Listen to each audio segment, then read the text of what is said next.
Hey everyone, welcome back to Tech Academy. So based on the response we got from our last video in the comment section, we've been asked to treat limits of function, which is a topic that can be found under calculus in MTH 1 and 2 as I've written above.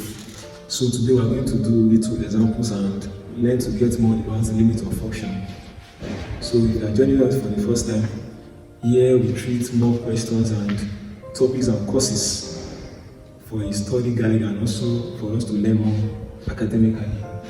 So now driving into limit of functions, we have to get to know what is a limit.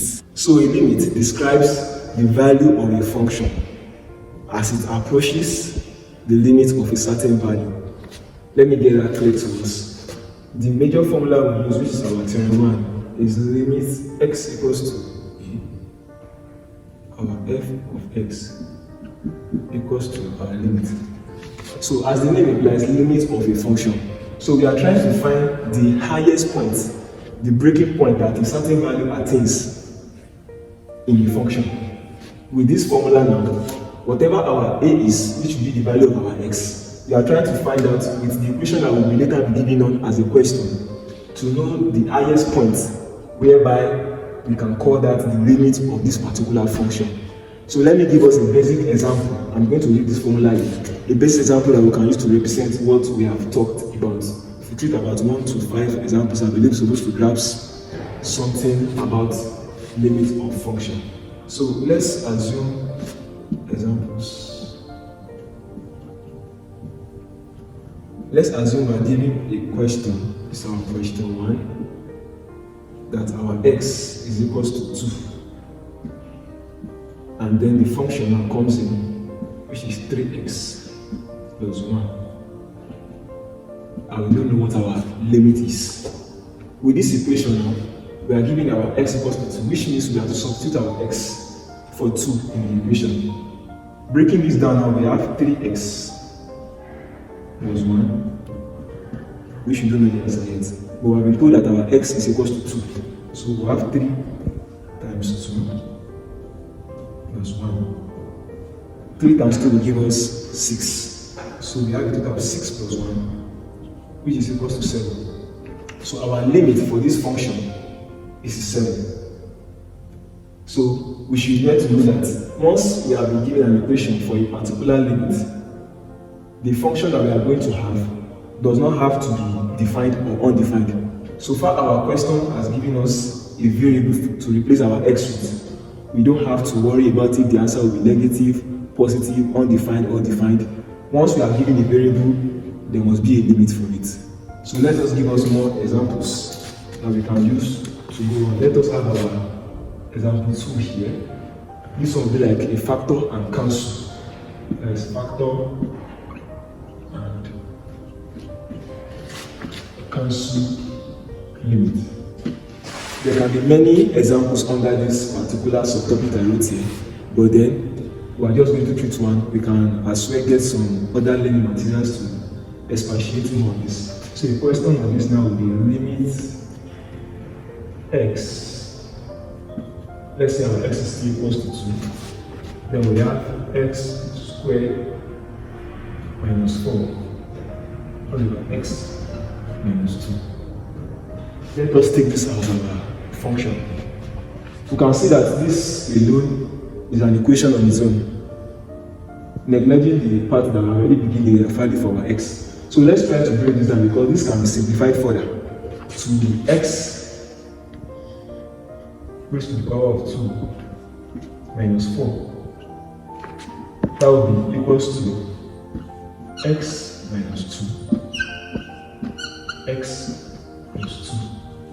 If we break this equation down, it's going to give us this, because this is raised to the power of 2, and this is also 2 squared. So if we break this equation down, this is what we're going to get from that. So let's take it back to our former function that we have. So we're going to be having x minus 2, x plus 2, all over x minus 2. You can see that there is a likely term here, which is x minus 2, x minus 2. So that will cancel out, and we'll be left with x plus 2.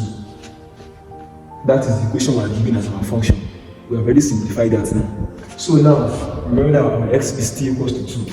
So substituting that here, we'll have 2, that is x plus 2, will be equals to 2 plus 2 equals to 4. So the limit of our function here is 4. That is under factor and cancel limit. This is our factor, this is the cancel with it. So there can be many examples under this. Can be given a simultaneous equation and algebra equation to find as our limits. So let us move on to another equation. I'm going to write this off now.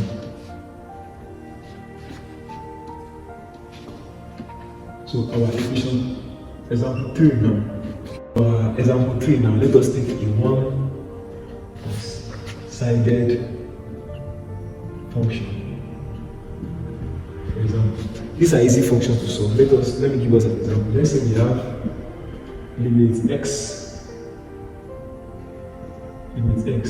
equals to 0, and we have plus 1 over x, and then we also have limit x equals to 0 minus 1 over x. So the answer to this now does not need a particular solving to get that, because our x is given at 0. So substituting that into this now, we will get our answer will be plus 1, and this will be minus 1. This does not need any expansion because it is rational. 0, if you substitute this into 0, minus 1 divided by 0 is still minus 1. Plus 1 divided by 0 is still going to be plus 1. This is an example of a one-sided function. So let us move on to functions of absolute value. That is our example 4. Absolute values. An example of this one, limit of x equals to 0. Then you have x all over x. Now this is a very tricky question because we have x on both sides and our x is equals to 0. There is also a rule that we must remember that once our x is equals to 0, automatically our answer is always at infinity. And if our x is at infinity, our answer will always be at 0. But this is an exception because of it is an absolute value function. Now to solve this now, we have to approach x at both sides, that is the left hand side and the right hand side. I believe we must have all heard about number line system. If we have a number line system here, we have minus 1, minus 2, 1, 2, 3, and so on. But our x is 0. Because it is not a definite proportion that we are giving, we have to approach x at both sides. Which means that for this equation to be correct, our limit has to be minus 1 or 1.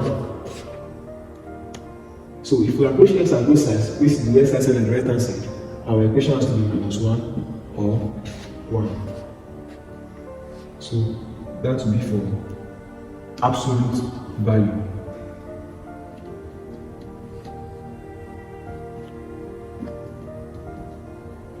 So let us treat a very tricky question here, which should be our last example for the day, and then we can carry on some other times. This is our example 5, which is called rational function at infinity. Rational function at infinity. So an example of this one is limit of x at infinity, and then an equation 2x squared plus 3 all over x squared plus 1. So this is our function for this particular equation. So now for us to take note of the value of x now, we have been told that our x is at infinity. So the first step we have to do here is to take out the highest value of x at the numerator. So if we divide both sides by the highest value of x at the numerator, we have 2x squared, that is divided by x squared, plus 3 divided by x squared, all over x squared divided by x squared, plus 1 all over x squared. So having this now, we can see that the s squared here will take out the s squared here, and this will also take out the s square here. So we'll be left with 2 as coefficient here, and we'll be left with 1 here. But here now, we should remember that our x is at infinity. So 3 divided by infinity will also be infinity. While 1 divided by infinity will be infinity, so we have nothing to do with these values. So let's take out the integers that are without coefficients. So we will end up with 2 all over 1. And 2 divided by 1 will be 2. So that should be the answer for this particular question. There can be many questions under this topic. There are questions that are numerous, especially under this rational function at infinity. So by our next video, we'll be able to explain more and further concerning this limit of function, and from there we can move into differentiation. So thank you very much for watching. Don't forget to like, share, and subscribe.